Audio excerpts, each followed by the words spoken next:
오늘은 바람을 피우는 배우자를 모른 채 해야 할까? 라는 주제로 이야기를 나누어 보려고 합니다. 바람은 가장 튼튼한 유대 관계조차 끊어지게 할 수 있지만 사랑에 관해서는 용서가 새로운 길을 열어 관계를 더 강하게 만들 수 있다고 합니다. 그렇다면 관계를 지키기 위해 상대방의 바람을 모른 채 해야 할까요? 아니면 바람을 알고도 관계를 이어가야 할까요? 이 질문에는 정답이 없습니다. 각각의 경우마다 다른 상황과 감정이 있기 때문입니다. 하지만 몇 가지 고려해야 할 사항과 팁을 알아보겠습니다. 먼저, 바람을 피우는 이유는 무엇일까요? 바람을 피우는 사람들은 자신의 파트너에게 불만이 있거나 새로운 감정을 느끼고자 하거나 자신의 가치를 확인하고자 하는 등 다양한 동기가 있을 수 있습니다. 하지만 바람을 피우는 것은 결코 정당화될 수 없는 행동이며 파트너에게 큰 상처와 배신감을 줍니다. 바람을 피운 사실을 알게 된다면 우리는 부정, 충격, 분노, 우울, 슬픔, 혼란 등의 감정을 겪게 됩니다. 이런 감정을 표현하는 것은 정상적이며 치유의 과정에 필요한 것입니다. 하지만 처음에 겪는 감정 이후에 바람을 모른 채 하는 것으로 관계를 지키거나 완전히 끝을 보는 딜레마에 빠질 수 있습니다. 이때 두 번째 기회를 주기 위해 고려해야 할 두 가지 사항은 다음과 같습니다. 첫째, 사랑입니다. 파트너를 사랑하는 마음과 상대방이 나와 우리의 관계에 대해 진심으로 미안하게 생각한다는 것을 깨달으면서 나를 사랑한다는 사실은 이러한 상황을 극복하는 매우 중요한 이유가 될 수 있습니다. 둘째, 후회입니다.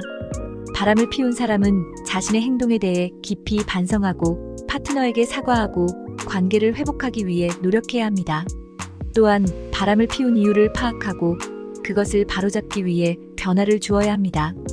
관계를 지키는 결정을 내렸다면 다음과 같은 팁을 따르는 것이 도움이 될 수 있습니다. 첫째, 서로 대화를 나누세요. 의사소통은 건강한 관계의 핵심 요소입니다. 여러분의 소중한 사람과 함께 대화를 나누도록 하세요.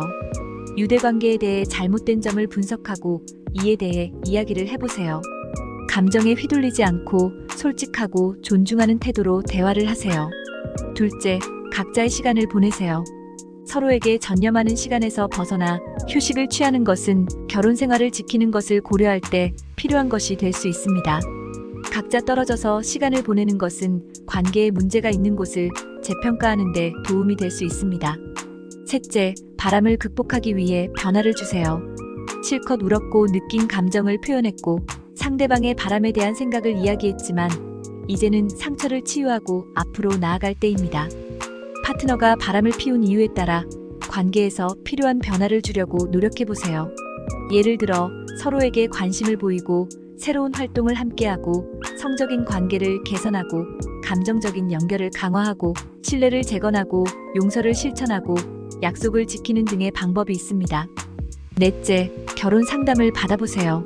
모든 시도에도 불구하고 자꾸만 이전 단계로 돌아가 분노를 극복할 수 없다면 결혼 상담을 받아보세요. 관계를 지킬 수 있도록 도움을 줄 수 있는 전문가의 제안을 따르세요. 바람을 피우는 배우자를 모른 채 해야 할까? 라는 질문에는 단순한 답변이 없습니다. 하지만 우리는 이러한 상황을 통해 성장하고 자아를 발견하고 관계를 새롭게 만들 수 있는 기회를 가질 수 있습니다. 그렇기에 불륜을 경험한 뒤 관계를 지키고 새로운 길을 시작하는 것은 가능한 일입니다. 하지만 회복을 위해서는 관계에 있는 두 사람 모두가 관심을 갖고 기꺼이 문제를 해결하려고 하는 것이 필수적입니다. 이상으로 오늘의 영상을 마치겠습니다. 시청해주셔서 감사합니다. 구독과 좋아요는 영상 제작에 큰 힘이 됩니다.